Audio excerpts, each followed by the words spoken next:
Yes, Russia is the most powerful nuclear nation in the world, on the planet. Their weapons they're more numerous, but more importantly, they're more capable. They're more modern. Russia has modernized its nuclear arsenal. It has cutting edge technology, hypersonic maneuvering warheads, giant delivery systems that can deliver not just multiple warheads, but the decoy systems that make the warheads even more lethal, because they can penetrate any missile defense shield that the United States might be able to put up. The Russians also have classes of missiles that we don't, road mobile missiles that are deployed in the vast expanse of Siberia, and when they disappear to the Siberian forest, they're virtually impossible to target, and therefore become survivable. So yes, the Russians have a far more modern, far more lethal, far more capable nuclear deterrence force than the United States does. And how about Russian will to use them? How about Russian, we don't bluff, guys? Well, you know, the good news is hopefully we never find out if the Russians are bluffing, because the moment we can answer that question, it's all over. Right. Oh, darn, the Russians weren't bluffing. Boom. It's too late. It's 10 minutes away. Right. I'm very happy that you and I can continue to have this discussion. Are the Russians bluffing? That means that we haven't called their bluff sufficiently for the Russians to demonstrate the will. But I think when we take a look at, Russian actions, Russia has stayed the course on the special military operation, on its Ukraine operations. There hasn't been a massive deviation in terms of the ultimate outcomes. They have made tactical and they have made operational adjustments to this plan, dictated by, emerging realities like the delivery of hundreds of billions of dollars of military equipment and financial assistance to Ukraine that enabled them to continue and sustain this fight. But Russia has stayed the course, and I think that is proof positive that when Russia says it's going to do something, it's going to do something. Putin doesn't have a track record of speaking out of turn, of saying something, then being compelled to backtrack and say what the president meant to say was X, Y, and Z. And so when you look at this track record of consistency between stated policy and policy as implemented, I think we have good grounds to say that when Putin talks about Russia's nuclear deterrence and the conditions under which this deterrence can be employed operationally, that he's not making it up. Words are very important to the Russians. I learned this a long time ago when I was working with Russian diplomats at the United Nations. They would chastise me and others and say, you have to be very careful with the words you use, because words have meaning. You can't just come out there and say things because people listen to what you're saying and then they expect certain things to happen. Putin, as a leader, a Russian leader, is very careful with what he says. His words are vetted by him and his staff to make sure that the policies that he's speaking about are consistent with the way he's described the policies. So I don't think Russia's bluffing. I think Russia has been very straightforward about, what they can do and the conditions under which they would be obliged to do that. Here's his latest statement on nuclear weapons, cut number 3. The use of nuclear weapons is possible in the event of an exceptional threat to the sovereignty and territorial integrity of our country. In exceptional cases, I don't think this is such a case right now. There is no necessity for that. Hasn't Joe Biden authorized the Ukrainians to use American weaponry to attack the territorial integrity and thus the sovereignty of the nation of Russia? Absolutely. This is a very dangerous situation. But what's important here, Judge, is that Vladimir Putin said this after the American policy was not only announced, but implemented. It just shows the maturity of Russian leadership in general. He's the only adult in the room right Clearly, a case could be made, and indeed, there are many Russian political observers and commentators inside Russia who make this case that the red line has already been crossed by the United States, by Ukraine, in attacking Russia with these American weapons, that Russia already has a prima facie case to use nuclear weapons in accordance with its doctrine. Right. But what Putin has done here is tone it down, to ratchet it down, to calm things down, and to say, no, we haven't met that yet. This is extraordinary leadership. This is escalation management. Every American needs to thank Vladimir Putin for his maturity, because otherwise we may not be here tomorrow. So, but the problem is, in Washington, D.C., they're going to say, see, we told you, he's bluffing. He's bluffing. He's all bluff, all bluster. He's not going to do it. We don't want to push that envelope. And I hope that there are people in Washington, D.C. that say, hey, this guy just bought us some time to do a course correction on our policy so that we don't lead ourselves stumbling towards a potential nuclear conflict. Let's hope that reason prevails. Well, here's someone who does not understand what you just said. Cut number 4, Chris. From the president's perspective, this was common sense. What was happening up around Kharkiv, which was new just in the last couple of months, was a Russian offensive where they were moving from one side of the border directly to the other side of the border.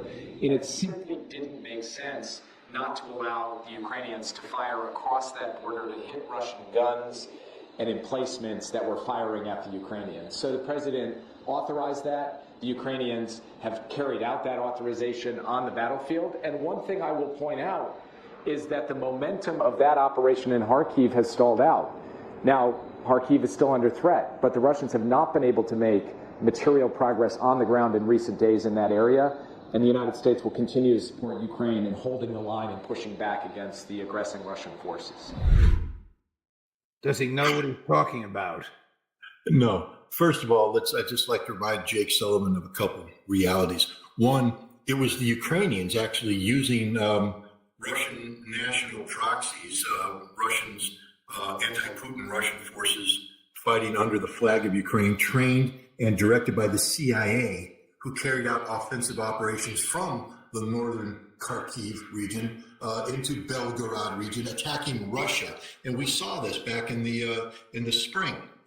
So when we speak of who initiated what, understand that it was Ukraine with the CIA that used their Russian anti-Putin proxies to attack Russia vigorously, by the way. So this attack that Russia is doing right now is not designed to capture the city of Kharkov or to seek vast territorial gains. It's to create a buffer zone to push the Ukrainians back.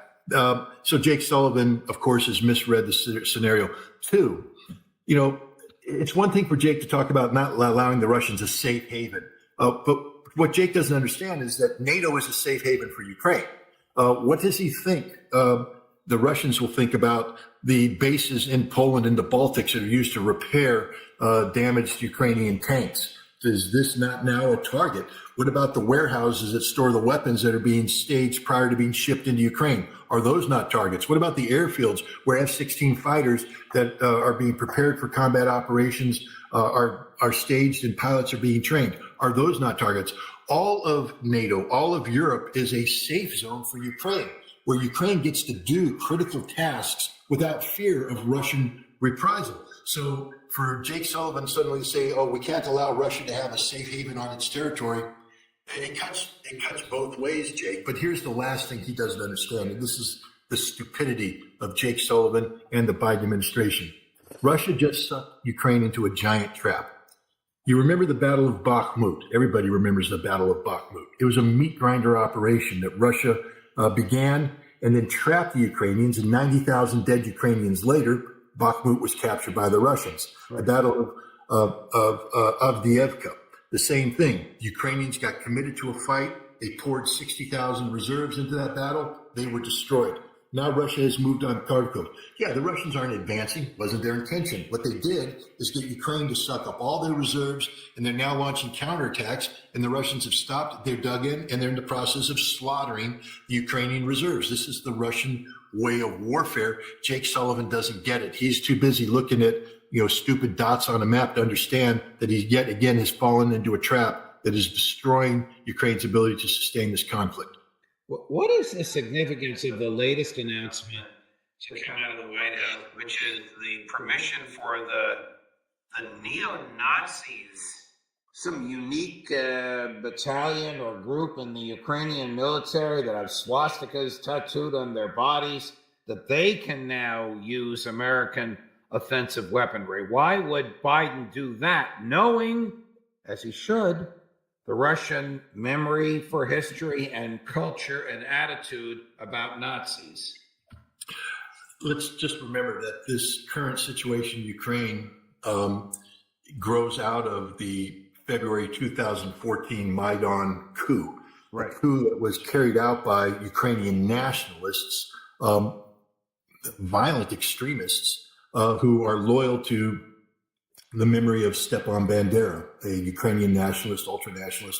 Let me just stop you. The American CIA worked with the worst elements in Ukraine, these people you're now talking about, Victoria Nuland and her folks in the State Department as well, to pull off this coup. Correct. They pulled off the coup, and now these people are the ones who went into Mariupol and terrorized the Russian population there. They turned themselves into a military unit. They called it the Azov, being the Sea of Azov, right off the coast of the city of Mariupol. They are 100%, neo-Nazi. They, as you said, the swastikas, Hitler, the whole thing. They glorify Ukrainian nationalist linkage with Hitler. It got so bad that in 2015, when the United States started training the Ukrainian forces, the United States Congress passed an amendment to the Defense Authorization Act that said we can give money to Ukraine, but we can't allow any of that money to be used to train the Azov battalion because, as the United States Congress said, they are neo-Nazi white supremacists and we can't support this. And the Congress passed this amendment all the way up until 2022 when we started supplying Ukraine with these weapons. The people in Congress who signed this amendment calling the Azov regiment Nazis, when Republicans stood up in Congress and said, why are we funding Nazis? People like Jamie Raskin stood up, how dare you say there's Nazis? There are no Nazis. He's the one who signed the legislation that said we can't give money to these Nazis. They're the same ones that allowed Azov members to come to the United States Congress, be feted, to be treated as heroes, to hold auctions in the people's house, selling memorabilia with the Nazi symbology. So we sold Nazi memorabilia in the people's house to raise money for Nazis, which are what the Azov regiment is. For the Ukrainians right now, the Azov battalion, which renamed itself because it became too much of a political problem, they're now the 3rd Assault Regiment. They are one of the few remaining effective units left in the Ukrainians, and they are used extensively to launch counterattacks and plug holes in the battlefield. They need weapons. And as long as the United States prohibits American weapons from being sent to Azov, this unit would not be effective. So what the Biden administration has done is said, no, we're going to give weapons to these people. And it's not just them. It's now the Kraken regiment, which is a Nazi regiment. It's the 67th Armored Regiment, which is a Nazi regiment. There's other units of that nature, where basically the surviving mobile reserve capacity of the Ukrainian armed forces is 100% Nazi. And we need to ensure that Ukraine has weapons that can allow these units to fight. So, yes, ladies and gentlemen, you heard me right.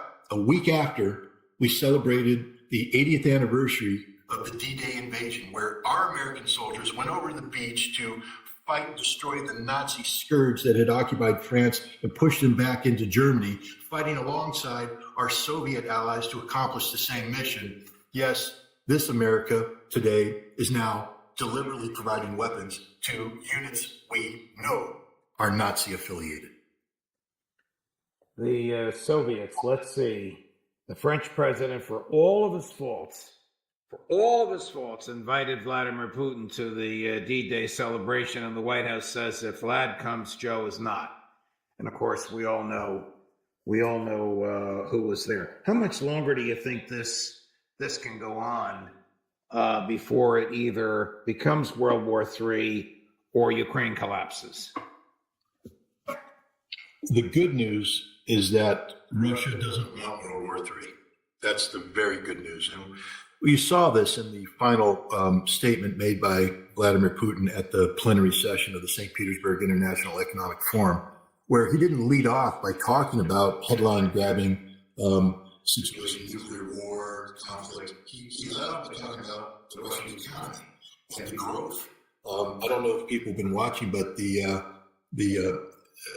World Bank, I think, just came out with new estimates about Russian economic growth, and basically they admit they got their numbers wrong, that Russia is literally going to have their economy grow at twice the rate that the IMF and the World Bank had thought, unlike Europe's economy, which is shrinking. The Russian economy is doing well. He talked about BRICS. He talked about the transformation of the world away from American hegemony into a multilateral world. This is his focus. He's looking downrange. That's not the vision of a man who's looking for a nuclear conflict. And then, of course, he finished with his statements, and you played a major part of it that said, we don't think the solutions exist today. He's trying to de-emphasize nuclear weapons. So long as Russia is blessed with a leader of this caliber, I believe we can avoid nuclear conflict, but it's not a guaranteed outcome, because if we push him long enough, this is the same leader who stared into the camera and said, all orders have been issued, all documents have been signed, there will be no warning or phone calls. If you cross the final boundary, we will do what we have to do. And he said, yes, we have nuclear weapons. Yes, we have a nuclear doctrine. Yes, there are conditions under which nuclear weapons can be used. So the world would end. But I think Putin is thinking long-term strategically. He didn't spend 25 years rebuilding Russia just to throw it away in a nuclear war. So I'm glad he's the leader of Russia.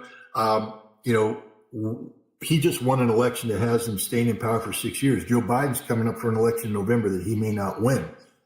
Europe just went through an election that showed that traditional power bases that were supportive of a conflict with Ukraine no longer have that support. Emmanuel Macron himself saw his support shrink to 14%, I think is what he got. He has to call snap elections for a French parliament, which may put a right-wing government in play that is opposed to going to war against Russia. So we see Europe curing itself, healing itself right now. Russia's smart. They just have to buy time and let the problem of these warmongers solve itself. I've said this many times on your program. I'll say it again. All of the plans that NATO is thinking about in terms of expanding their forces and building capacity to fight Russia are in the heads of people or on paper, but there's nothing real there. They can't afford it. And one of the reasons they can't afford it is because of the very bad economic situation in Europe, which has manifested itself politically now in demands for change. And so I do think we're going to see change percolating up through Europe, changing the strategic focus of confronting Russia into how do we peacefully live with Russia. And when that happens, the United States is going to have to make adjustments as well. Last question. Is Putin sending offensive weaponry via ships and submarines to Cuba? As we speak, there's a Russian a missile frigate, I believe, and a Russian missile submarine that have made a port call in Cuba. This port call has been many months in the planning, well before the current crisis has manifested itself. But the important thing is that the message is the same. Russia is sending ships that have long-range precision strike capability to include Zircon hypersonic missiles that can't be shot down, and that these are cruising off the coast of the United States. Bob Dylan wrote a song like a Rolling Stone, and one of the main lyrics there is, how does it feel? And I think that should be the theme song of the Russian naval tour. How does it feel, America? How does it feel to have ships cruising off your shore that can destroy your government that quick, and there's nothing you can do about it, because that's what you do to us when you send your ships into the Black Sea and you cruise around the Black Sea. You threaten us the same way. That's how it feels when you send your ships into the Baltic Sea and threaten St. Petersburg. That's how it feels when you have your destroyers do a cruise across the northern straits, threatening our missile silos with your Tomahawk missiles. That's how it feels. It's not a good feeling, is it? And it isn't a good feeling. The Russians are basically putting a marker on the table that says the game's over. It's no longer a one-way street. One of the things that we do, again, America, wake up, people. We send B-52 bombers out of England, flying down the Baltic Sea in a direct beeline towards St. Petersburg, the second largest city in Russia. Beyond that is the Kola Peninsula, where the Russian fleet is and strategic capabilities are. And we send the B-52 on a strike flight. It is a attack profile that if we're going to launch cruise missiles and fire them, this is the profile it would do. And it goes right up to the release point, and then it turns away. And we do this all the